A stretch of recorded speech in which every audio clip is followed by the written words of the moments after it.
بسم اللہ الرحمن الرحیم الحمد للہ رب العالمین والصلاة والسلام علی رسولہ الامین نبینا محمد وآلہ وصحبہ اجمعین۔ محترم ناظرین اور سامعین، السلام علیکم ورحمۃ اللہ وبرکاتہ۔ شمائل محمدیہ کے تعلق سے ایک نیا درس ہے۔ رسول اللہ صلی اللہ علیہ وسلم نے خواب کے متعلق کیا بیان فرمایا؟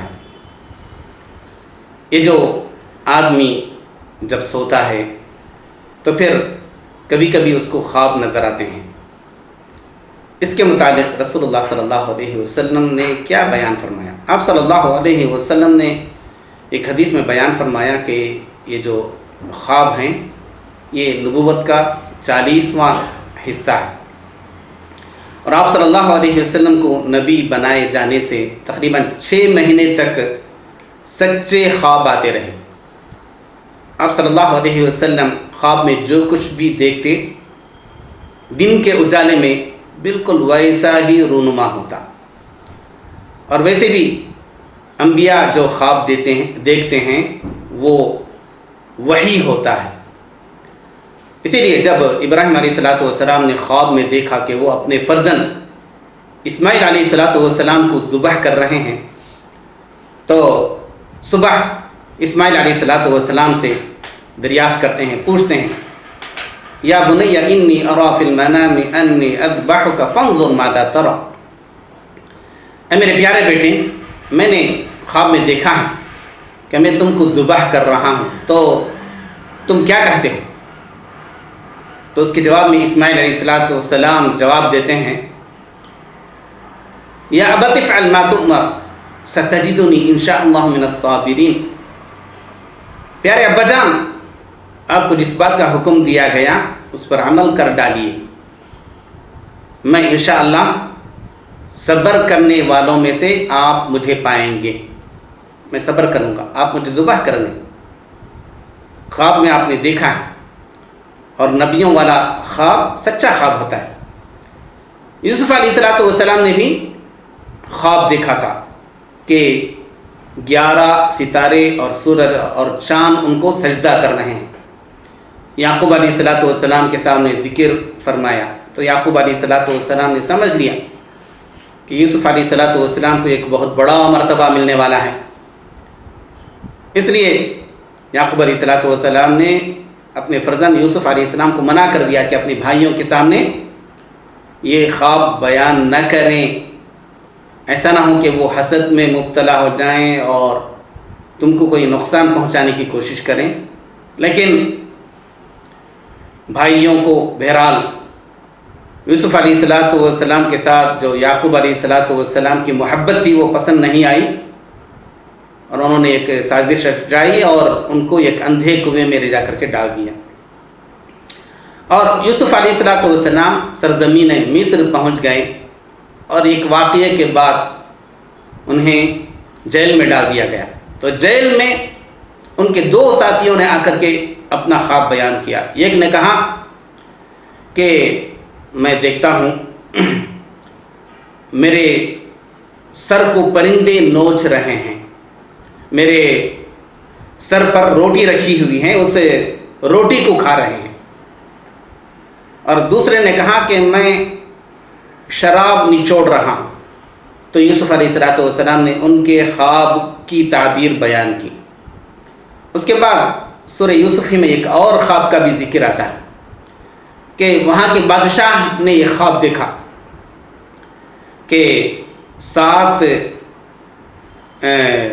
گائیں ہیں، دبلی پتلی گائیں، جو 7 موٹی تازی گایوں کو کھا لیتی ہیں،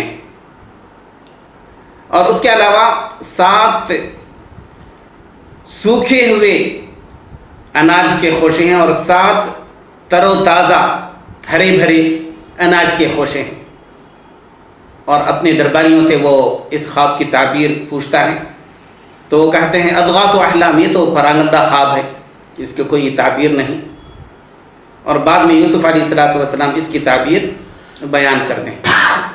تو قرآن مجید میں بھی بعض خواب بیان کیے گئے، خاص کر کے یوسف علیہ السلام کے تعلق سے اور ابراہیم علیہ السلام کے خواب کا بھی میں نے تذکرہ کیا.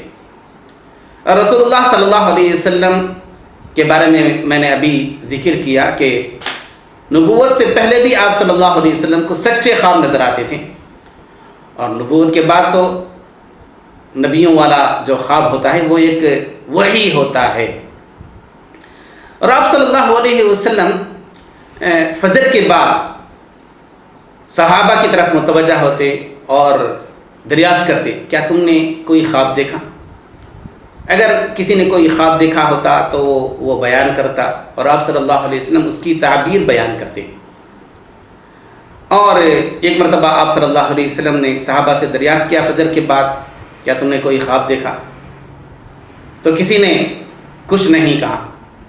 تو آپ صلی اللہ علیہ وسلم نے اپنا یہ خواب بیان کیا، لیکن میں نے یہ خواب دیکھا ہے کہ 2 فرشتے مجھے لے گئے، اور بڑا لمبا خواب ہے جس میں بیان کیا گیا ہے کہ آپ صلی اللہ علیہ وسلم اپنے خواب میں جنت اور جہنم کی سیر کرتے ہیں، اور جہنم میں بعض خاص لوگوں کو خاص عمل کے سبب جو عذاب دیا جا رہا تھا اس کو بیان کرتے ہیں. جیسے کوئی شخص فجر کی نماز چھوڑ کر کے سو جاتا ہے، اس کے لیے کیا عذاب ہے. کوئی ایسا جھوٹ بولتا ہے جو جھوٹ کے لوگوں کے اندر مشہور ہو جاتا ہے، سارے لوگ اس جھوٹ کو سچ سمجھ کر کے یقین کرنے لگتے ہیں، اس کا کیا عذاب ہے.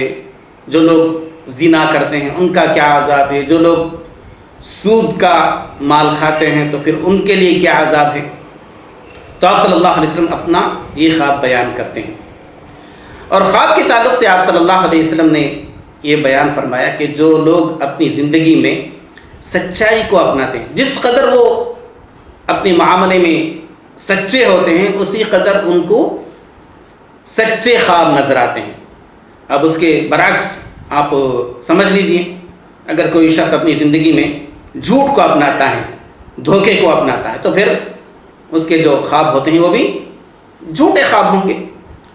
اور یہ جو خواب ہیں ان کے تعلق سے رسول اللہ صلی اللہ علیہ وسلم نے بیان فرمایا کہ یہ 3 قسم کے خواب ہوتے ہیں.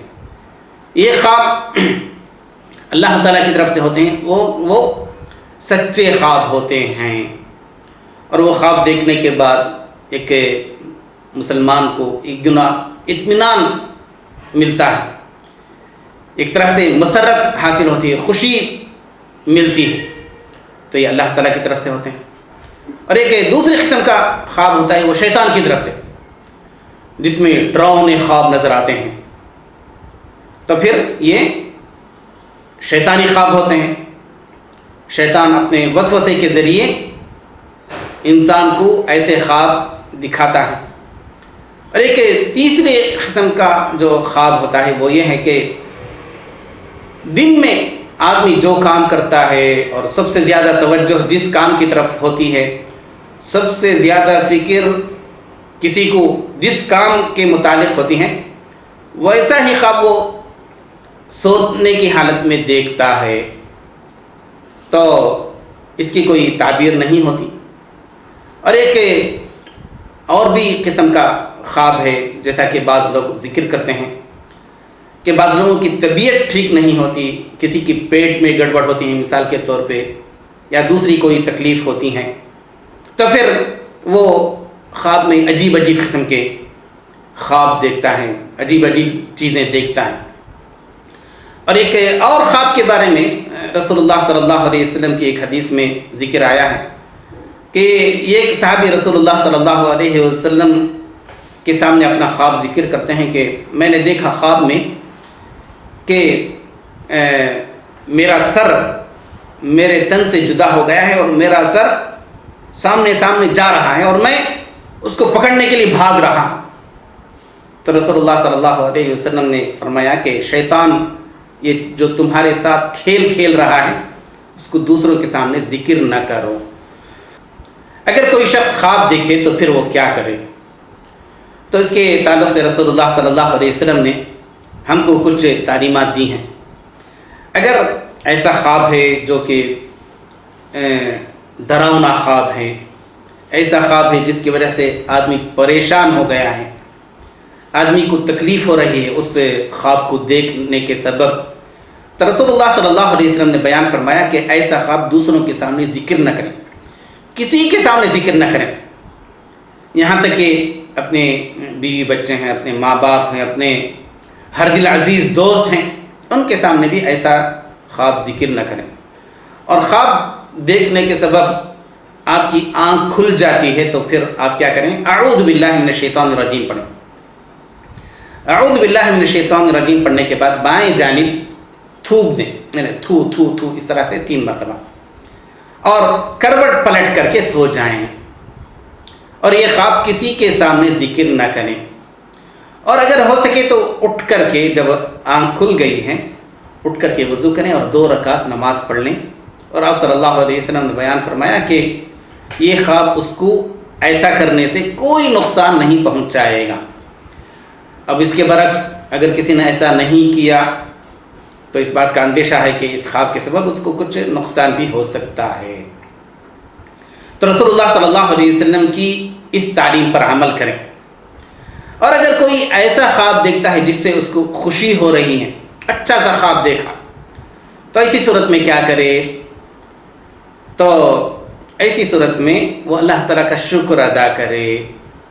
اور آپ صلی اللہ علیہ وسلم نے بیان کیا کہ یہ خواب ہر کسی کے سامنے ذکر نہ کرے، صرف ایسے آدمی کے سامنے یہ خواب ذکر کرے جو اس کا خیر خواہ ہے، جو اس کا خیر چاہتا ہے۔ اس خواب کو دیکھ کر کے وہ حسد میں مبتلا نہ ہو جائے، جیسا کہ یوسف علیہ السلام نے خواب دیکھا، بڑا اچھا خواب تھا کہ 11 ستارے اور سورج اور چاند ان کے سامنے سجدہ کر رہے ہیں۔ تو یعقوب علیہ السلام جو ان کے ابا جان ہیں ان کے سامنے ذکر کیا، تو یعقوب علیہ السلام نے خود بھی منع کر دیا کہ یہ خواب اپنے بھائیوں کے سامنے ذکر نہ کرنا۔ تو جو اچھے خواب ہیں، آپ کے جو خیر خواہ ہیں، ان کے سامنے ذکر کر سکتے ہیں۔ جو آپ کے خیر خواہ نہیں، حسد میں مبتلا ہو سکتے ہیں، ان کے سامنے یہ خواب ذکر نہیں کرنا ہے۔ تو یہ خواب کے آداب ہیں۔ میں انشاءاللہ اگلی مجلس میں ایک اور مسئلے پر روشنی ڈالوں گا، وہ یہ ہے کہ بعض لوگ اس بات کا دعویٰ کرتے ہیں کہ میں نے رسول اللہ صلی اللہ علیہ وسلم کو خواب میں دیکھا، تو اس کا کیا حکم ہے، اس کے بارے میں شریعت کیا کہتی ہے؟ تو اگلے درس میں اس بات کا میں ذکر کروں گا، اس کو ضرور دیکھیں۔ اب مجھے اجازت دیجیے۔ السلام علیکم ورحمۃ اللہ وبرکاتہ۔